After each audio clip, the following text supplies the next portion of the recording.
Shooter Faisal করিম মাসুদকে নিয়ে নতুন চাঞ্চল্যকর তথ্য। স্বরাষ্ট্র মন্ত্রণালয়ের সাথে আগে থেকেই ছিল পরিচয়। হাদির খুনিকে বাঁচাতে সেনাপ্রধানের গোপন ষড়যন্ত্র। হাদিকে হত্যা করতেই প্রভাবশালী বিএনপি নেতা মির্জা আব্বাসের তদবিরেই শুটার মাসুদের জামিন। চাঞ্চল্যকর তথ্য ফাঁস। ভোটের মাঠে বিএনপিকে হারাতে জামায়াতের নতুন মাস্টার প্ল্যান। এতক্ষণ শুনছিলেন সংবাদ শিরোনাম, এখন থাকছে বিস্তারিত। এজন্যেই হয়তো বলে সর্ষের মধ্যে ভূত। এখন আপনি যে কথাটা শুনতে চলেছেন, এটা শোনার জন্য হয়তো আপনি মোটেও প্রস্তুত না। হাদির খুনি ফয়সালের আগে থেকেই যোগসূত্র ছিল স্বরাষ্ট্র মন্ত্রণালয়ের সাথে। হ্যাঁ, ঠিকই শুনছেন। অনুসন্ধানে উঠে এসেছে কেন ফয়সালকে গ্রেপ্তার করা হচ্ছে না তার এক ভয়াবহ তথ্য। এখনও ধরাছোঁয়ার বাইরে শরীফ ওসমান হাদি হত্যাকাণ্ডে অভিযুক্ত ফয়সাল করিম মাসুদ। দিন যত গড়াচ্ছে মূল অভিযুক্ত গ্রেপ্তার না হলেও একের পর এক চাঞ্চল্যকর তথ্য প্রকাশ পাচ্ছে। হাদির ওপর হামলার প্রায় 1 মাস হতে চললেও মূল অভিযুক্তকে গ্রেপ্তার করতে ব্যর্থ হওয়ায় অন্তর্বর্তী সরকারের ওপর প্রশ্ন উঠছে। ইনকিলাব মঞ্চ ও জুলাই আন্দোলনের সঙ্গে সম্পৃক্তরা অভিযোগ করছেন, হাদিল হত্যাকারীদের ধরতে সরকারের গড়িমাসি চলছে। এর মধ্যে সামনে এসেছে এক ভয়াবহ তথ্য।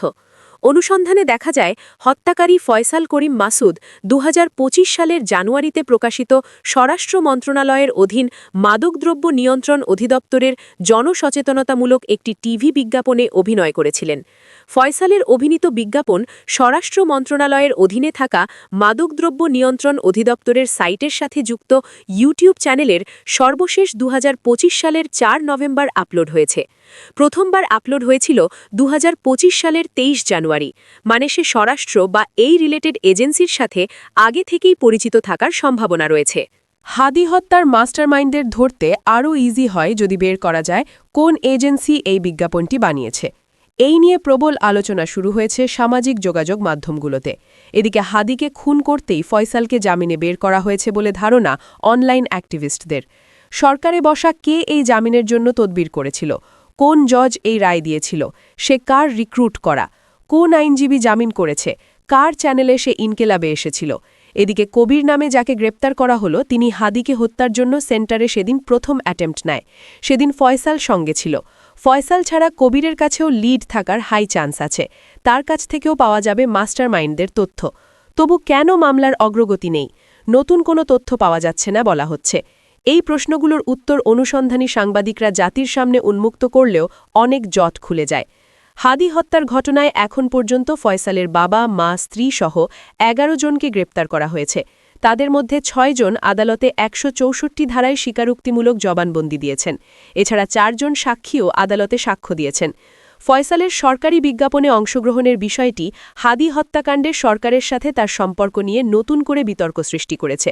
জানা গেছে, জুলাই গণঅভ্যুত্থানের পর 2024 সালের 8 নভেম্বর রাজধানীর মোহাম্মদপুরের আদাবর এলাকায় এক ডাকাতির মামলায় অস্ত্রসহ গ্রেপ্তার হন ফয়সাল করিম মাসুদ।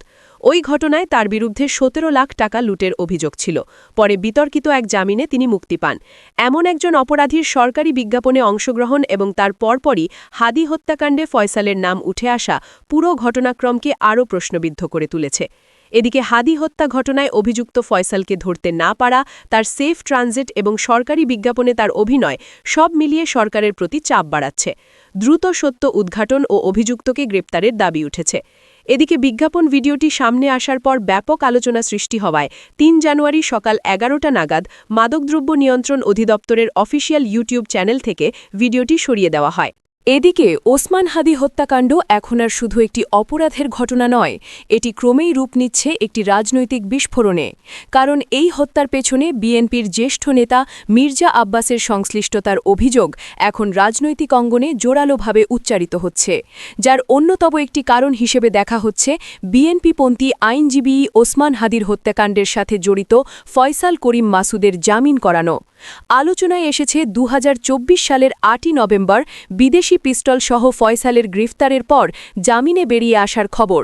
দুটো অবৈধ আগ্নেয়াস্ত্র রাখার মামলায় মাত্র 2.5 মাসের মধ্যে উচ্চ আদালত থেকে কিভাবে জামিন পায় কার্যক্রম নিষিদ্ধ ছাত্রলীগের কেন্দ্রীয় এই নেতা?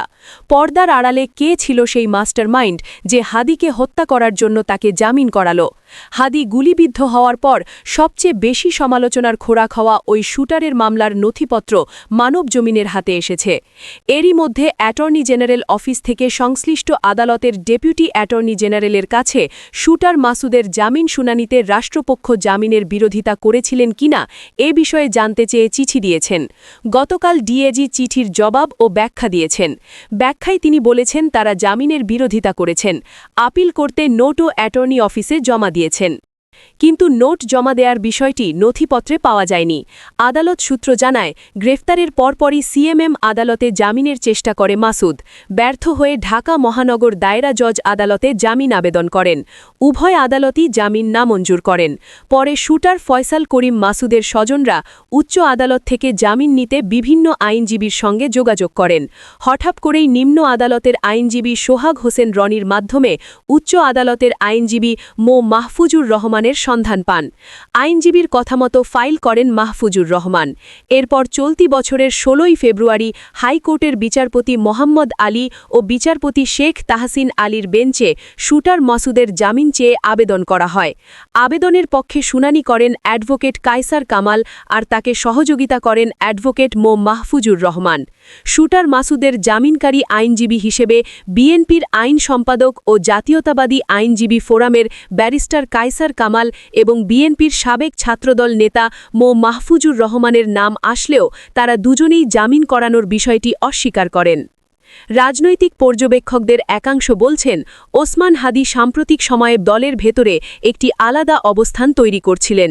তিনি কেবল কর্মী ছিলেন না, তিনি ছিলেন প্রভাবশালী, জনপ্রিয় এবং ভবিষ্যৎ নেতৃত্বের সম্ভাব্য মুখ। আর ঠিক এখানেই শুরু হয় অস্বস্তি। প্রশ্ন উঠছে, ক্ষমতা, নিয়ন্ত্রণ আর প্রভাবের লড়াইয়ে ওসমান হাদি কি কারোর জন্য পথের কাঁটা হয়ে উঠেছিলেন? এই প্রশ্নের পরপরই রাজনৈতিক আলোচনায় উঠে আসে একটি নাম, মির্জা আব্বাস। অভিযোগকারীদের দাবি অনুযায়ী দলীয় অভ্যন্তরীণ রাজনীতিতে যাদের হাতে সিদ্ধান্ত ও প্রভাব কেন্দ্রীভূত, এই হত্যাকাণ্ডের রাজনৈতিক লাভ ক্ষতির হিসেব সেখানেই গিয়ে মেলে। এখানেই প্রশ্নটা আরও ধারালো হয়। হত্যাকাণ্ডের পর কেন দলীয় পর্যায়ে জোরালো প্রতিবাদ বা স্বচ্ছ তদন্তের দাবি দেখা গেল না? কেন দ্রুত এই ঘটনা চাপা পড়ে গেল রাজনৈতিক নীরবতায়? রাজনীতিতে নীরবতা কখনো কখনো কৌশল হতে পারে, কিন্তু যখন নীরবতা প্রশ্নকে আরও বড় করে তখন সেই নীরবতাই সন্দেহের জন্ম দেয়। বিশ্লেষকদের মতে, বাংলাদেশের রাজনৈতিক ইতিহাসে অভ্যন্তরীণ দ্বন্দ্ব থেকে সহিংসতায় গড়ানোর নজির বিরল নয়। ফলে ওসমান হাদি হত্যাকাণ্ডের ক্ষেত্রেও কেবল রাস্তার অপরাধের গল্পে সীমাবদ্ধ থাকলে সূত্র আড়াল হয়ে যাওয়ার আশঙ্কা থেকে যায়।